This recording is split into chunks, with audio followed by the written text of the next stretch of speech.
जय Hind and hello guys, स्वागत है आपका आपके अपने YouTube चैनल ज्ञानदेह होस्ट में। और इस वीडियो में मैं आपको बताने वाला हूं DSSB jail warder recruitment 2025 official syllabus and exam pattern के बारे में। यहां पर आपको जो एग्जाम पैटर्न बताया जाएगा, जो सिलेबस बताया जाएगा, या फिर कह लीजिए कि सिलेक्शन प्रोसेस बताया जाएगा DSSB जेल वार्डर का, ये आपका पूरी तरीके से ऑफिशियल रहेगा। आप इस जानकारी के माध्यम से आपके एग्जाम की प्रिपरेशन कर सकते हैं। और अगर आपको फिर भी कोई सवाल डाउट रह जाए ये सभी इंफॉर्मेशन देखने के बाद में, तो आप कमेंट के माध्यम से पूछ लेना। तो चलिए शुरू करते हैं गाइज। पहले मैं आपको यहां पर इसके एलिजिबिलिटी के बारे में बता दूं, क्योंकि अगर आप इस वीडियो को पहली बार देख रहे हैं तो आपको अगर एलिजिबिलिटी नहीं पता कि कौन लोग एलिजिबल है, तो पहले आप वीडियो में शुरुआत में 2 से 3 मिनट के अंदर वो चीज़ जान लीजिए कि कौन लोग एलिजिबल है और ये वैकेंसी किस किस पोस्ट पर निकली हुई है। और फिर इसी वीडियो में मैं आपको अच्छे से सिलेक्शन प्रोसेस बताऊंगा, एग्जाम पैटर्न बताऊंगा, आपका सिलेबस बताऊंगा, नेगेटिव मार्किंग है या नहीं है वो भी आपको बताया जाएगा। तो कंप्लीट इन्फॉर्मेशन आपको मिलने वाली है। अगर गाइज आपने अभी तक वीडियो को लाइक शेयर नहीं किया, कर दीजिए और चैनल को जरूर सब्सक्राइब करके बेल आइकन ऑन कर लेना। और मुझे बताना कि जब इसका फॉर्म लिंक एक्टिवेट हो 8 जुलाई 2025 में, तो क्या मैं आपके लिए फॉर्म फिलअप की वीडियो बनाऊं? अगर हाँ तो आप कमेंट के माध्यम से बताइए और बोलिए फॉर्म फिलअप वीडियो में समझ जाऊंगा। और अगर आप इस वीडियो को 8 जुलाई 2025 के बाद में वॉच कर रहे हो तो आपको एक बार चैनल के ऊपर जाकर के देख लेना है, क्या पता मैं ऑलरेडी आपके लिए फॉर्म फिलअप की वीडियो डाल चुका हूं। अब अगेन यहां पर पॉइंट पर आते हैं। मैंने आपको इस वीडियो के डिस्क्रिप्शन में हमारी ऑफिशियल वेबसाइट jobsgyan.in का लिंक दिया है। लिंक आप जैसे ही ओपन करेंगे तो आपको जानने को मिलेगा कि ये भर्ती टोटल 2119 पोस्ट पर निकाली है, जिसमें कि गाइज आपके जेल वार्डर के 1676 पोस्ट निकाले हैं और इसमें सिर्फ मेल कैंडिडेट ही अप्लाई कर पाएगा। बात हो रही है जेल वार्डर की पोस्ट के लिए। जेल वार्डर की पोस्ट पर सिर्फ मेल कैंडिडेट अप्लाई कर सकते हैं, फीमेल अप्लाई नहीं कर पाएंगे। बाकी जो पोस्ट है उन पर मेल फीमेल दोनों अप्लाई कर सकते हैं। तो यहां पर आप देख लीजिए कि आप इसके जो फॉर्म भरेंगे वो 8 जुलाई 2025 से लेकर के 7 अगस्त 2025 तक भर पाएंगे। फिर आप इस नोटिफिकेशन में देख सकते हैं कि कौन सी पोस्ट के लिए कितनी वैकेंसी किस कैटेगरी में निकाली है और वो किस डिपार्टमेंट के अंदर है। जैसे कि यहाँ पर है म्यूनिसिपल कॉर्पोरेशन ऑफ दिल्ली, तो आप डिपार्टमेंट भी देख सकते हैं कि आपकी किस पोस्ट की पोस्टिंग किस डिपार्टमेंट के अंदर होगी। ये चीज़ें आपने यहाँ पर जान ली है। इसके बाद में गाइज यहाँ पर बात करते हैं आपकी एज लिमिट के बारे में कि एज लिमिट आपकी क्या रहेगी। तो गाइज मैं आपको यहाँ पर इसकी एज लिमिट के बारे में अगर बात करूँ तो जो आपकी jail warder, lab technician, malaria inspector और फार्मासिस्ट की पोस्ट है, इस पर अगर आप इनमें से किसी पोस्ट पर भी अप्लाई कर रहे हैं तो आपकी एज लिमिट 18 से 27 साल के बीच रहनी चाहिए। जो पीजीडी टीचर की वैकेंसी है उस पर एज लिमिट 18 से 30 साल है और आयुर्वेदिक फार्मासिस्ट पर 18 से 32 साल है।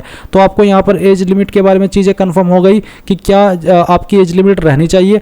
अब हम यहाँ पर आते हैं आपकी क्वालिफिकेशन के बारे में कि आपकी जो जेल वार्डर की पोस्ट है इस पर अप्लाई करने के लिए क्या क्वालिफिकेशन चाहिए। तो गाइज जेल वार्डर की पोस्ट पर अप्लाई करने के लिए 12वीं पास की योग्यता मांगी है, कोई एक्सपीरियंस या फिर कोई अन्य चीज़ नहीं मांगी है।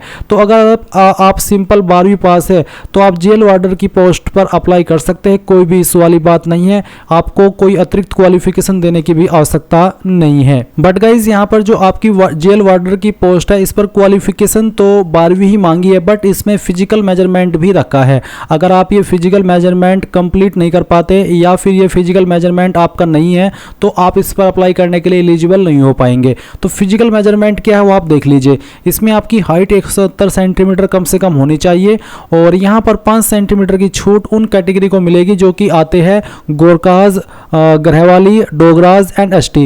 यानी कि अगर आपकी कैटेगरी ये वाली है जो यहाँ पर मैंने अभी मेंशन की है, तो अगर आपकी हाइट 165 सेंटीमीटर भी रही तो भी आप अप्लाई कर सकते हैं। इन कैटेगरी के अलावा अगर आपकी अन्य कैटेगरी है तो आपकी हाइट 170 सेंटीमीटर कम से कम होनी चाहिए, तभी आप फुल्ली एलिजिबल होंगे अप्लाई करने के लिए एज पर हाइट। उसके बाद आप यहाँ पर देख सकते हैं there is no upper limit for measurement of chest, यानी कि जो आपकी चेस्ट है उसकी जो अपर एज लिमिट है वो कोई नहीं है। इसमें आपकी लोअर एज लिमिट रखी गई है। अब लोअर एज लिमिट क्या है, आपको यहाँ पर बोला है कि आपकी चेस्ट यहाँ पर 81 सेंटीमीटर कम से कम होनी चाहिए और उसमें 5 सेंटीमीटर का फुलाव भी होना चाहिए, यानी कि 81 प्लस 5 यानी कि 86 सेंटीमीटर आपकी हाइट आपकी चेस्ट फुला करके हो जानी चाहिए।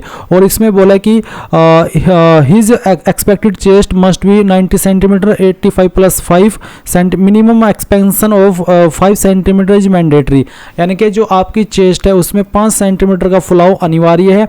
और गाइज इसमें भी यहाँ पर जो कैंडिडेट गोरखास, गढ़वाली, डोगराज और एसटी कैंडिडेट है उनको 5 सेंटीमीटर की छूट जो चेस्ट का फुलाव है उसमें दी गई है। यानी कि अगर आपकी 5 सेंटीमीटर कम भी रहेगी और आप ST है, गोरखा से, गरेवाली से, डोगरा से, तो भी आप इसमें चेस्ट के अकॉर्डिंग एलिजिबल रहेंगे अप्लाई करने के लिए। तो ये चीज़ आपको यहाँ पर क्लियर हो चुकी है। फिर यहाँ पर आपका फिजिकल एंड्योरेंस टेस्ट भी रहेगा। इसमें आपकी 1600 मीटर की रेस होगी, 6 मिनट का समय आपको दिया जाएगा। साथ ही बोला है कि those who qualify in the race shall be further eligible to appear in the following test, यानी कि जो रेस को क्वालिफाई कर जाएंगे उनका फिर यहाँ पर लॉन्ग जंप होगा जो कि 13 फीट का करना होगा, 3 चांस उनको मिलेंगे। साथ ही उनको 3 फीट 9 इंचेस का हाई जंप भी करना होगा, इसके लिए भी उनको 3 चांस मिलेंगे। फिर बोला है कि नोट 3 करके there would be no appeal against the physical endurance test, यानी कि जो आपका फिजिकल एंड्योरेंस टेस्ट होगा इसमें अगर आप इसको क्वालिफाई नहीं कर पाते तो आप कोई अपील भी नहीं कर पाएंगे कि सर आप मुझे दूसरा मौका दे दीजिए, ऐसा नहीं होगा। आपको 3-3 चांस और पहले ही मिल जाएंगे।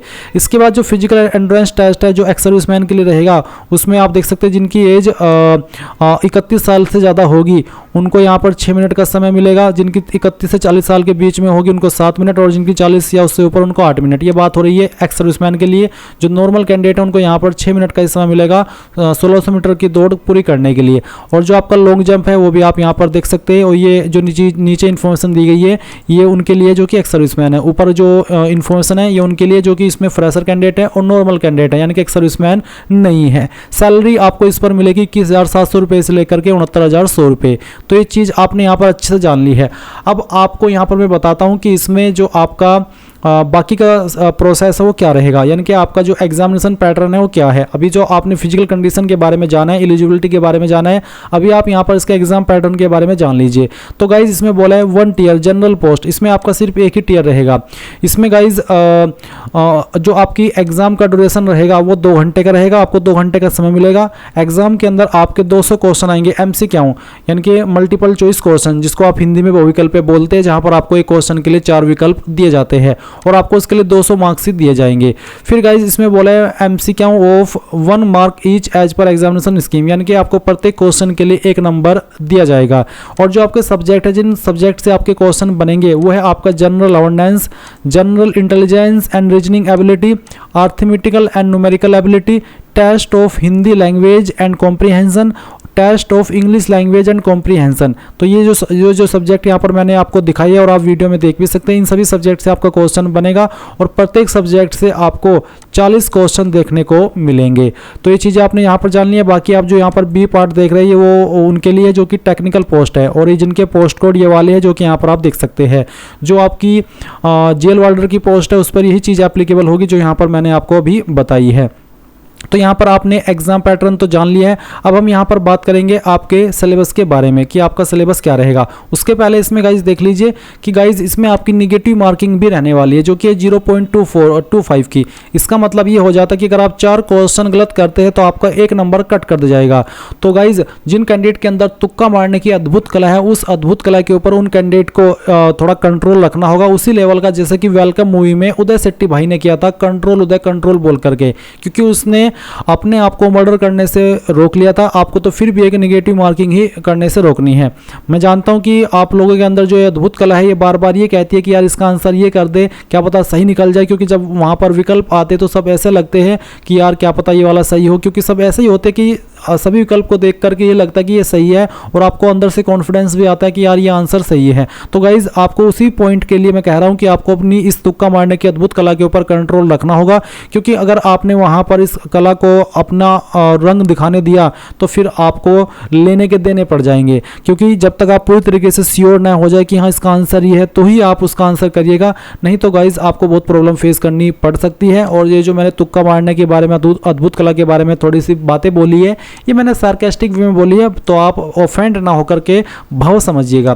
तो आपको यहाँ पर चीज़ें समझ में आ गई है कि इसका एग्ज़ाम पैटर्न क्या है, इसका जो सिलेक्शन प्रोसेस क्या है, ये चीज़ें आपको समझ में आ गई। अब हम यहाँ पर बात करेंगे आपके सिलेबस के बारे में। तो चलिए, मैंने जो लिंक वीडियो के डिस्क्रिप्शन में दिया है यही आपको ओपन कर लेना है। ओपन करने के बाद में आप यहाँ पर जो एग्जाम पैटर्न अभी आपने नोटिफिकेशन से देखा है आप यहाँ पर भी चेक कर लीजिए। गाइज जो आपके क्वेश्चन का लेवल रहेगा वो आपका 10+2 लेवल का ही रहने वाला है, जो आपकी जेल वार्डर की पोस्ट पर एग्जाम होगा उसका। और इसमें guys Hindi and English language के अंदर आपका पेपर आएगा, जिस लैंग्वेज में आप सोल्व करना चाहे कर सकते हैं, बट जो आपके हिंदी और इंग्लिश लैंग्वेज के क्वेश्चन होंगे वो उसी लैंग्वेज में होंगे, उसमें आपको बिलिंगुअल का ऑप्शन नहीं मिलेगा। अब यहाँ पर आते टॉपिक्स। तो जनरल अवेयरनेस में वैसे तो काफ़ी सारे टॉपिक्स आते हैं, बट ये वो टॉपिक्स हैं जिन पर आपका फोकस रहेगा। जैसे कि इंडियन हिस्ट्री में ancient modern history of India, Indian polity में constitutions, fundamental right, parliament, government of structure, geography में Indian and world geography, physical features, environment, science and technology में basic physics, chemistry, biology and innovations, economy में Indian economy, planning, budget, inflation, GDP, current affairs में national and international events, government schemes, static GK में books, authors, sports, important dates and places, Delhi specific GK में history, geography, administration of Delhi. फिर general intelligence and reasoning ability में यहाँ पर जो आपके topics रहेंगे वो ये रहेंगे। आप यहाँ पर देख सकते हैं analogies, classification, series, coding, decoding, blood relation, इनके जो सब टॉपिक्स हैं वो भी आपके सामने बहुत ही अच्छे से यहाँ पर मैंने चीज़ें आपके लिए लेकर के रखी है। नंबर सिस्टम में type of numbers, divisibility rules, इसके अलावा एचसीएफ एंड एलसीएम में बेसिक कैलकुलेशन टेक्निक्स, सिंप्लीफिकेशन में BOD MS rule, approximations, percentage में कैलकुलेशन एंड एप्लीकेशन, ये सभी टॉपिक्स के ऊपर फोकस रहेगा। फिर हिंदी लैंग्वेज में आपका व्याकरण, शब्दावली, गद्यांश, वर्तनी, लोकोक्ति और मुहावरे, इसमें संधि, समास, अलंकार, वाक्य शुद्धि, पर्यायवाची, विलोम, मुहावरे, रीडिंग पैसेज विद क्वेश्चन, सही गलत वर्तनी पहचानना, प्रचलित लोकोक्तियों का अर्थ।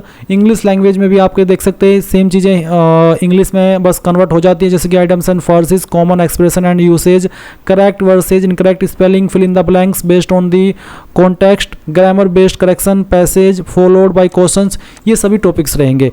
तो चीज़ें यहाँ पर मैंने अच्छे से एक्सप्लेन कर दी है आपके सिलेक्शन प्रोसेस के बारे में, आपके एग्जाम पैटर्न के बारे में, और जो बाकी की इन्फॉर्मेशन है इस भर्ती की वो भी मैंने यहाँ पर आपको बता दी है। अब गाइस अगर अभी भी आपको कोई सवाल डाउट रह गया हो किसी इन्फॉर्मेशन को लेकर के, किसी पॉइंट को लेकर के, तो आप कमेंट के माध्यम से पूछ लेना, और अगर आपने अभी तक वीडियो को लाइक शेयर नहीं किया कर दीजिए। And thanks for watching. जय हिंद।